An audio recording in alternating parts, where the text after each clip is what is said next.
au temps convenable, tes œuvres seront récompensées. Alléluia. Amen. Femme, au temps convenable, tes œuvres seront récompensées. Et ce thème est évocateur parce que, en réalité, on ne travaille pas en vain. La Bible dit l'ouvrier mérite son. Ça veut dire que tout travail qui t'a été donné, il y a toujours un salaire qui en découle. Quel que soit le travail. Amen. Amen. Le salaire n'est pas forcément le lucratif que tu vas recevoir. Mais le salaire peut être quelque chose de symbolique que Dieu peut te donner. Amen. C'est comme ça, toi la femme, tu as une perle précieuse, comme l'a dit dans la Lamentation. La femme est un être qui ne veut pas pour substituer l'homme, mais qui vient pour soutenir et aider l'homme. En réalité, l'homme est ce qu'il est grâce à la femme. Parce que si l'homme avait une utilité réelle, bien aimé, Dieu n'aurait pas créé la femme. Si l'homme suffisait seulement à Dieu, la femme ne serait pas créée. C'est parce que quelque part, il y avait un manque. Et que Dieu a vu ce manque-là, il a créé la femme. Donc, tant que tu es femme, ne te néglige jamais. Dans le plan de Dieu, il a aussi une place pour toi. Alléluia. Et c'est pourquoi le diable t'a toujours haï, toi la femme.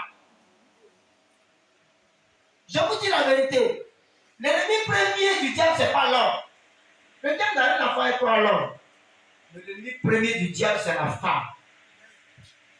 Quand tu prends Apocalypse, en commençant d'abord par la Genèse, quand tu lis, tu vas voir que le diable lui-même, selon Genèse, lorsqu'il a trompé la femme et qu'elle a mangé la pomme, Dieu a proféré une parole contre cette femme.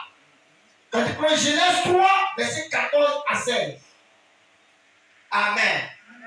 On va lire Genèse 3, verset 14 à 16. Parole de Dieu. Genèse 3, le verset 14.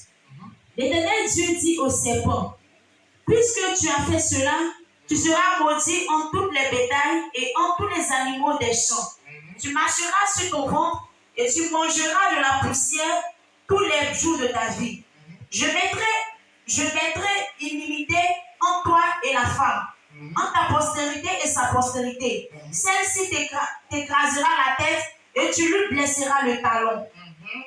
Il dit à la femme, j'augmenterai la souffrance de tes grossesses. Tu enfanteras avec douleur et tes désirs supporteront vers ton mari, mais il dominera sur toi. Alléluia. La domination de l'homme vient du fait que la femme a été mise en confrontation avec le serpent. Donc la femme ici a été mise entre deux feux. Le premier feu c'est le diable et le deuxième feu c'est l'homme. Mais quand tu regardes, la Bible dit que la femme va écraser la tête du serpent et le serpent va mordre le talon de la femme. Et en même temps, cette même Bible dit que le serpent et la postérité de la femme seront toujours des ennemis. Amen. Pour dire quoi? Pour dire qu'ici, le diable veut vaille que vaille enfreindre à la loi divine qui veut que cette femme puisse procréer afin que sa procréation puisse dominer sur la terre. Parce que c'est la femme qui met l'homme au monde afin que la domination soit. Et comme le diable ne veut pas que nous puissions dominer dans ce monde, il veut enfreindre à la loi de Dieu. Qu'est-ce qu'il va faire? Il va aller contre la femme. C'est pourquoi que tu prends Apocalypse 12. La même confrontation est faite là-bas. Prends Apocalypse 12, verset 13 à 17. Tu vas comprendre la signification de ce que Dieu a dit dans Genèse 3. Genèse 12, le verset 13.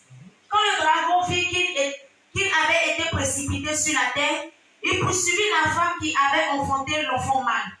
Et les deux ailes du grand zèbre furent données à la femme, afin qu'elle s'envolât au désert, vers son lieu, où elle nourrit un temps des temps, et la moitié des temps, loin de la face du serpent. Et de sa bouche, le serpent lança de l'eau comme un fleuve derrière la femme, afin de l'entraîner par le fleuve. Et la terre secourit la femme, et la terre ouvrit sa bouche et engloutit le fleuve que le dragon avait lancé de sa bouche. Et le dragon fut irrité contre la femme. Et il s'en alla faire la guerre au reste de sa postérité, à ceux qui gardent les commandements de Dieu et qui ont le témoignage de Jésus. Et lui, Dieu, il met inimitié. Ça veut dire, il met division, il met une séparation entre la femme, sa postérité et la postérité du serpent. Ça veut dire que de génération en génération, la femme sera toujours ennemie au diable. C'est ce que ça signifie. Pas de postérité, ça veut dire ce qui sort de toi. Alléluia. Amen. Et on va enchérir dans l'Apocalypse. Genèse est le premier livre de la Bible, Apocalypse est le dernier livre. Amen. Et quand tu viens maintenant dans l'Apocalypse, tu vas voir maintenant la lisibilité de ce que Dieu disait dans Genèse 3. Il dit maintenant que le dragon s'est levé contre la femme. Il a poursuivi cette femme, il a lancé un feu derrière la femme, et la terre a ouvert sa bouche pour engloutir le feu. Amen. La terre fait référence à qui ici? Si vous comprenez bien, l'homme a été fabriqué de la terre. L'homme a été formé de la terre. Parce que la domination que Dieu a donnée à l'homme par rapport à la terre, cette domination-là, c'est elle qui a englouti la puissance du dragon. Mais en réalité, l'homme provient de qui? L'homme provient toujours de la femme. Amen. Amen. Mais pourquoi le diable ne s'est pas irrité contre la terre? Pourquoi il ne s'est pas irrité contre l'homme? Et c'est comme toujours cette femme-là, il va s'irriter.